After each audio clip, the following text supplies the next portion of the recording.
Good morning, friends. So this morning, the sermon that Pastor Dan is going to be talking about is a man in the Old Testament in the book of Genesis.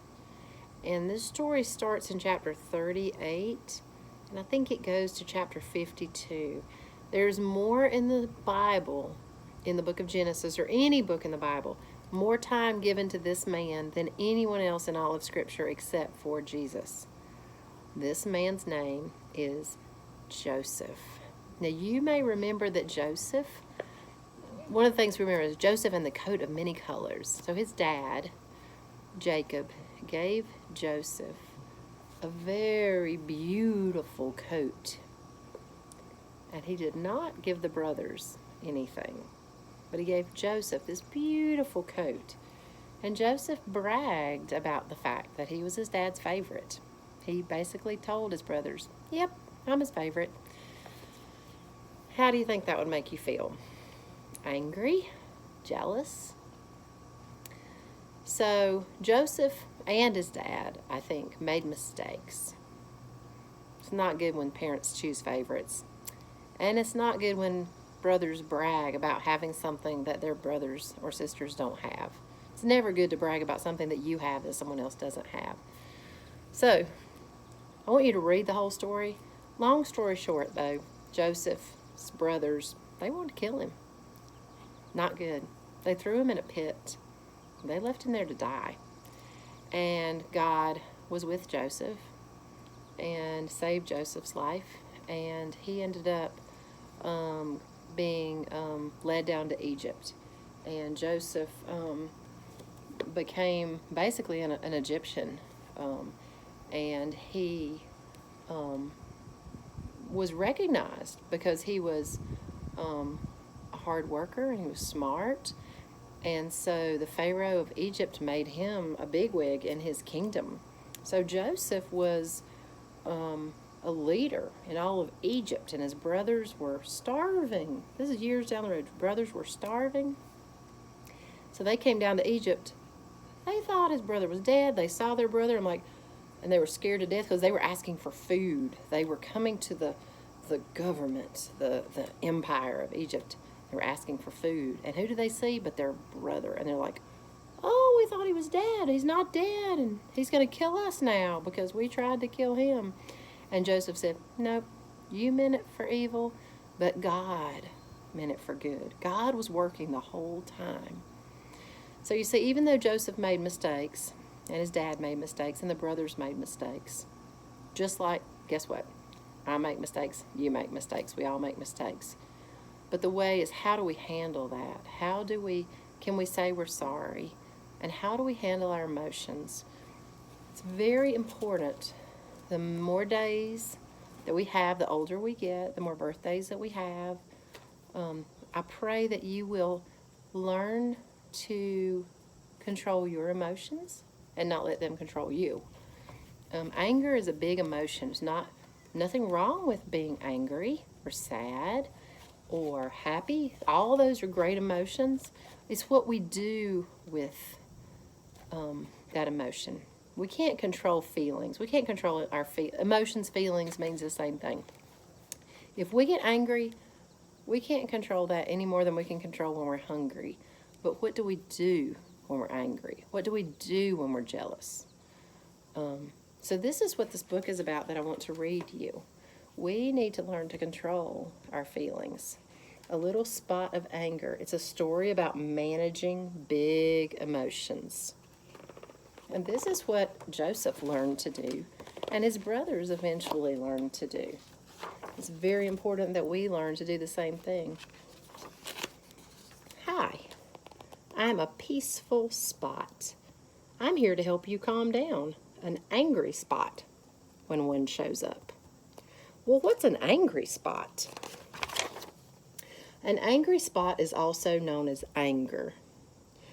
Anger is one of many emotions we can experience every day. Other emotions are sadness and anxiety, too. Can you make those faces of sadness and anger and anxiety? We all have those emotions inside. But we feel the best when we are in our peaceful spot. It's good to have small spots of emotions, but when they get too big, you don't feel very good. So I'm here to show you how to calm your big angry spots down to a very peaceful little size, like me. Your angry spot can show up when you're feeling frustrated, angry, or hurt. When you're calm, it is easier to manage your strong emotion. And I know of a special trick to get your angry spot to calm down. Want to see? Yes, please. Let me see your hand. So hold up your hand. Now I want you to imagine 4 angry spots and 1 green spot on your thumb, just like this. So this one's angry, angry, angry, angry. And this one's calm, peaceful. Now repeat after me. Count the spots from 1 to 4. Tap, tap, tap, tap. So 1, 2, 3, 4, and calm. Now fill your lungs with peaceful air. Take a deep breath,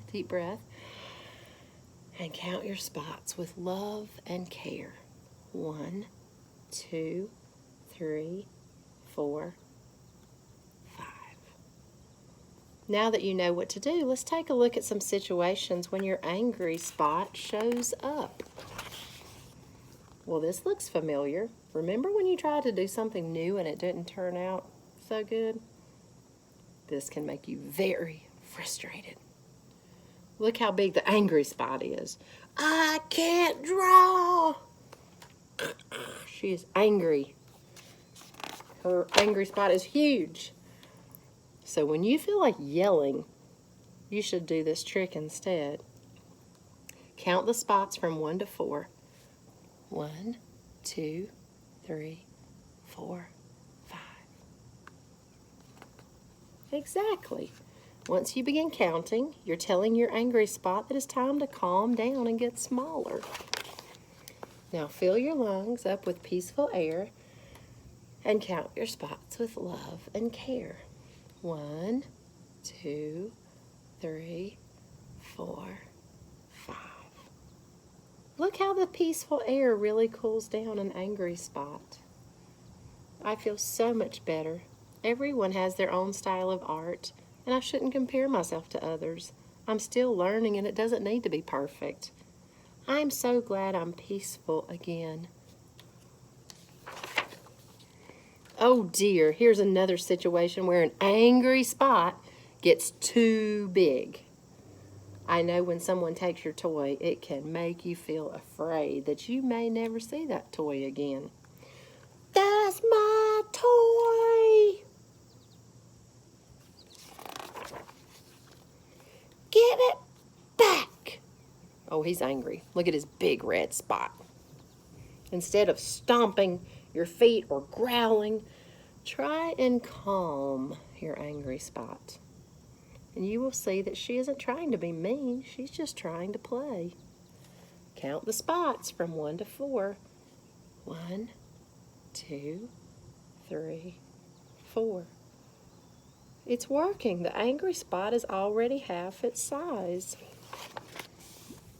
Now fill your lungs with peaceful air and coat your spots with love and care. When you're calm, it's easier to handle any situation. Why did you take my dinosaur? Well, I thought we were playing Chase the Dinosaur. So see, he calmly asked her, why did you do that?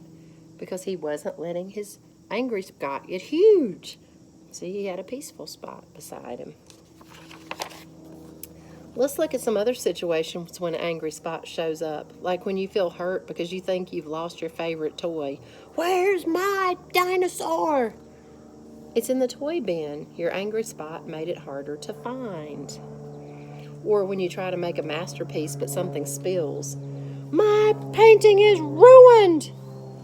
Sometimes your angry spot makes it hard to see the wonderful things you created. Once your angry spot is calm, you will see that you are amazing and you have amazing splatter art.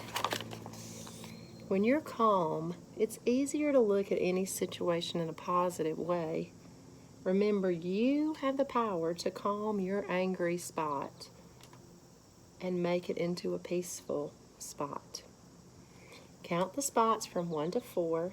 Tap, tap, tap, tap once more. You can count to 4 or you can just do tap, tap, tap, tap, whichever one you prefer. Now fill your lungs with peaceful air and coat your spots with love and care.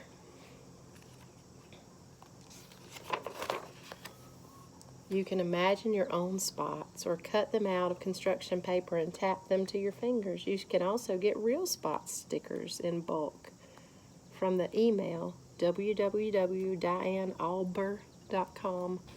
The name of this book is A Little Spot of Anger by Diane Alber.